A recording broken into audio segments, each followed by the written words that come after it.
আসসালামু আলাইকুম, সবাই কেমন আছেন? আশা করি সবাই ভালো আছেন। আপনাদের দোয়ায় আল্লাহর রহমতে আমরা অনেক ভালো আছি। তো আজকে প্রথমে যে বিষয়টা নিয়ে আলোচনা করব সেটা হলো, আপনারা অনেকে আমাকে কমেন্টে বলেন যে এত টাকা হালি ডিম, মানে আমি যে রেটে ডিমটা বিক্রি করি তাতে আপনাদের কাছে সেই রেটটা অনেক বেশি মনে হয়। তো আমি আজকে সেই বিষয়টা নিয়ে আলোচনা করব, কেন আমি ফার্মি মুরগির ডিম বেশি টাকা দিয়ে বিক্রি করি। তো তার আগে চলেন আমি ডিমগুলোকে সংগ্রহ করে নিই।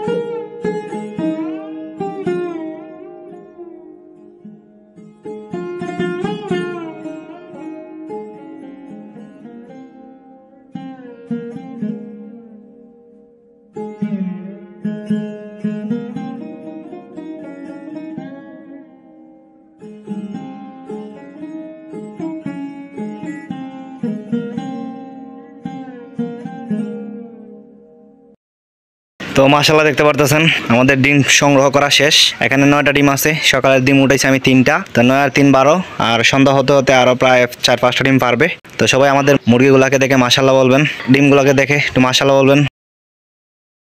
তো আপনারা দেখতেই পারছেন আমার ডিম সংগ্রহ করা শেষ।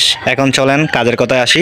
এই যে ফার্মি মুরগির ডিম দেখতে পারতেছেন, এই ডিমগুলো অন্যান্য যে কোনো মুরগির তুলনায়, যে কোনো মুরগির ডিমের তুলনায় আমার এই মুরগিগুলা ডিম মাশাআল্লাহ সাইজে অনেক বড়, দেখতেই পারতেছেন। এই যে দেখেন সবগুলা ডিম আপনারা একসাথে দেখতে পারতেছেন। তো এইটা হয় কেন, ডিমগুলার সাইজের ডিম বড় কেন? ওইটা একমাত্র আমার যত্নের কারণে, এমনকি আপনাদের দোয়ায় আল্লাহর রহমতে মুরগিগুলার ডিমগুলা সাইজে অনেক বড়। তো সবাই একটু মাশাআল্লাহ বলবেন, আর যাতে এই মুরগগুলা সম্পূর্ণ ডিম যাতে দেওয়া শুরু করে তার জন্য দোয়া করবেন। আর এখন কথা হচ্ছে গিয়া, আমি ডিম কেন এত টাকা রেটে বিক্রি করি। দেখেন, আমি প্রথমেই আপনাদেরকে বলি, এমনকি আমি আরো বহু ভিডিওতে এই একই কথা বলছি, আপনারা অন্যান্য জায়গা থেকে ডিম নেন, সমস্যা নাই। এরকম কিন্তু অনেক হয়েছে যে আপনাকে বলছে ফার্মি মুরগির ডিম কিংবা ফার্মি মুরগির বাচ্চা, কিন্তু আপনি নিয়ে লালন পালন করছেন কিংবা ডিম ফুটাইছেন, ফুটানোর পরে দেখবেন যে ওইটা দেশি মুরগির কিংবা ব্রয়লার মুরগির কিংবা সোনালি মানে ইত্যাদি ইত্যাদি মুরগির হয়ে থাকে। তো ওই বাটফারির থেকে আমার কাছ থেকে যদি আপনারা ডিম নেন কিংবা বাচ্চা নেন কিংবা কুয়েল ফাঁকি আছে কুয়েল ফাঁকি নেন, তাহলে আশা করি এই বাটফারির থেকে আপনারা বাঁচবেন। আর দ্বিতীয় কথা হলো গিয়া, এখন বর্তমানে যে রেট, হাত দর যে রেট, সেই রেট অনুযায়ী আমি যদি ডিম বিক্রিও করি তাতে আমার কাজ হবে না। কেন কাজ হবে না? কারণ সাধারণ আমি গতকালকে একটা ভিডিওতে বলছিলাম যে আমার এক মাসে যদি আমি এই মুরগিগুলাকে একটা বস্তা খাদ্য খাওয়াই, তাহলে একটা বস্তা খাদ্যর দাম 2800 টাকা। সারা মাসে ডিম দেয় প্রায় 20 থেকে 22 হালি। সেই 22 হালি যদি আমি 100 টাকা করে বিক্রিও করি, তাও আমার 2000 টাকা কিংবা 2200 টাকা হবে, এরকম টাকা। তাহলে কিন্তু আর দেখতে পারবেন যে আপনারা আমার খাদ্যর দামটা পাইতেছে না, প্লাস আমার যে শ্রম দিতেছি সেটার তো দূরেরই কথা। তো ওই দিক বিবেচনা করে আমি ডিম রাখি 100 টাকা হালি, নর্মাল ডিম যেগুলা 20 ডিম না, আর যেগুলা 20 ডিম সেগুলো 110 টাকা হালি। তো আপনারা যদি আমার কাছ থেকে ডিম নেন, আপনারা অন্যান্য জায়গায় খোঁজখবর নিতে পারেন। আশা করি সব জায়গায়, আমাদের এই আশেপাশে এরিয়ার মধ্যে সব জায়গায় 100 টাকা 110 টাকা হালি। তারপরও আবার অনেকে অনেক বাটফারি করে, অনেকে আপনাকে বলবে যে এগুলো ফার্মি মুরগির ডিম, কিন্তু আপনি নিয়ে দেখবেন যে এগুলো দেশি মুরগির ডিম। আর এই যে ডিমগুলো আপনাদেরকে আমি আবারও দেখাইতেছি, এই ফার্মি মুরগির ডিম আর দেশি মুরগির ডিম কিন্তু সেম টু সেম, কোনো তফাৎ নাই। তো আপনারা দেখে এটা বুঝতেই পারবেন না এটা দেশি মুরগির ডিম নাকি ফার্মি মুরগির ডিম। তো আপনারা কিন্তু প্রথমেই টকা খেয়ে গেলেন, প্রথমেই প্রতারিত হয়ে গেলেন। এই দিকটা কিন্তু আপনারা আমার কাছ থেকে যদি নেন, তাহলে এই দিকটা থেকে আপনারা বেঁচে যাবেন।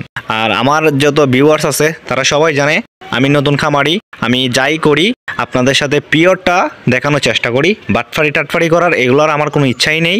আমি আপনাদেরকে এই মুরগির ডিমগুলা কিন্তু দেশি মুরগির ডিম বলে বিক্রি করতে পারতাম। আমার এলাকার আশেপাশে যত মানুষ আছে তাদের কাছেও কিন্তু যদি বিক্রি নাও করতে পারি, তাও কিন্তু আমি ইউটিউবের যত গ্রাহকরা আছে, যত ভিউয়ার্সরা আছে, তারা আমার কাছ থেকে আমার এই ভিডিওগুলো দেখে আমার কাছ থেকে ডিম নেন, তাদের কাছেও কিন্তু আমি দেশি মুরগির ডিম বলে বিক্রি করতে পারতাম। কিন্তু আমি ওইটা করি না। কেন? কারণ আমি নতুন খামারি, ব্যবসার মূল পুঁজি হলো আপনার আদর্শ। তো আপনি যদি শুরুতেই মানুষের সাথে বাটফারি করেন, তাহলে সেই ব্যবসার মধ্যে আপনি কোনোদিনও লাভবান হবেন না। তো যাই হোক, বেশি কথা বলে ভিডিও লম্বা করব না। তো আপনারা আশা করি বুঝতে পারছেন। আর আমি মূলত এই কারণেই এই ডিমগুলা 100 টাকা রেট বিক্রি করি হালি, 20 ডিম 110 টাকা হালি বিক্রি করি। তো তারপরও আমার কাছে যখন আমার ভিডিও দেখে কোনো লোক আমার সাথে ফোনে যোগাযোগ করে কিংবা এসে নিয়ে যায় কিংবা কুরিয়ার মাধ্যমে ডিমগুলা নেন, আমি তাদেরকে ফিরিয়ে দিতে পারি না। যেহেতু তারা এত দূর থেকে আসেন, তো আমি তাদেরকে যথেষ্ট চেষ্টা করি কম প্রাইজে বিক্রি করার জন্য।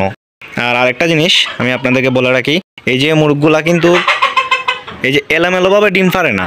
প্রথম অবস্থায় আপনি যদি জায়গা ভালো করে দেন, দেখবেন ভালো ডিম পারবে। আর আপনি যদি ডিম পাড়া জায়গা ভালো না করে দেন, তাহলে দেখবেন ডিমের উৎপাদন কমে আসবে। এই যে আমি এখানে দেখতে পারতেছেন, আমি টিন দিয়ে একটা আজকা দিয়ে দিছি। আপনারা তো দেখলেনই, আপনাদের সামনে আমি ডিম উঠাইলাম। এই যে ভিতরে যে ফটটা দেখা যাইতেছে, ওইটার ভিতরে গিয়া এখানে তো চতুর্সাইডে আজকা, দেখেন সাইডে দিয়ে আমি আবার পর্দা দিয়ে দিছি, যাতে করে বাহির থেকে আলোটা না ঢুকে, আবার এই সাইড থেকে আলোটা না ঢুকে। যার কারণে এটার ভিতরে একটু হালকা অন্ধকার আছে। এই অন্ধকারে মুরগিগুলা ডিম পারতে অনেক ইজি ফিল হয়, যার কারণে আমার ডিমগুলা মাশাআল্লাহ সম্পূর্ণ ডিম আমি পাচ্ছি। আর আশা করি আপনারা বুঝতে পারছেন। আর আপনারা শুধু যারা ডিম ক্রয় করেন, তারা শুধু নিজের দিকটা চিন্তা করবেন না, আমরা যে খামারে আছি আমাদের দিকটাও চিন্তা করবেন।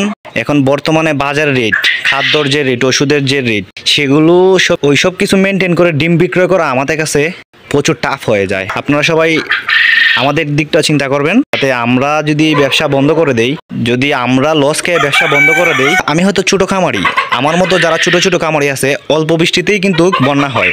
তো ওইটা বুঝতে হবে আপনাদের। যদি আমি খামার বন্ধ করে দিই, আমার দেখা দেখি আরও 10 জন লস খাবে, কিংবা আমার যারা চিনা না অপরিচিত আছেন খামারি, তারাও যদি লস খায়, তারাও কিন্তু একসময় দেখা যাবে কি খামার করা বন্ধ করে দিয়েছে। তারপর বাংলাদেশে কিন্তু একটা ভালো একটা সংকট দেখা যাবে ডিমের, এমনকি আপনার মাংসের চাহিদা, মুরগের ফার্মি মুরগের ডিমের চাহিদা। তো সব দিক বিবেচনা করে আপনার যার কাছ থেকে ডিম নেবেন, শুধু আপনার দিকটা চিন্তা করবেন না, সাথে সাথে একজন খামারি বাইরের দিকটাও চিন্তা করবেন। আর আরেকটা জিনিস, এটা 1 মে থেকে শুরু হবে। আপনারা সবাই আশা করি ইতিমধ্যে জেনে গেছেন যে ডিমের বিক্রয় করা কিংবা মুরগ লালন পালন করা 1 মে থেকে বন্ধ করে দিতেছে। ওইটা আপনারা আশা করি ইতিমধ্যে জেনে গেছেন। তো ওইটা কেন হচ্ছে, আশা করি আমার কিছু কথাবার্তায় আর আপনারা বিভিন্ন সংবাদ মাধ্যমে জেনে গেছেন কেন এই অবরোধ ডাকা হয়েছে। তো আশা করি আমার এই ভিডিও দেখার পর আপনাদের কারো কাছে কোনো অবজেকশন থাকবে না কেন আমি এত টাকা দিয়ে ডিম বিক্রি করি। তারপরও যদি আপনাদের কোনো কথা থেকে থাকে, কোনো প্রশ্ন থেকে থাকে, তাহলে আমাকে কমেন্টে বলবেন, আমি যথাসাধ্য সেটা উত্তর দেওয়ার চেষ্টা করব। তো এই তো ছিল আজকের ভিডিও।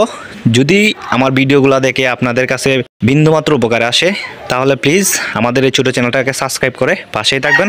ধন্যবাদ সবাইকে। আসসালামু আলাইকুম।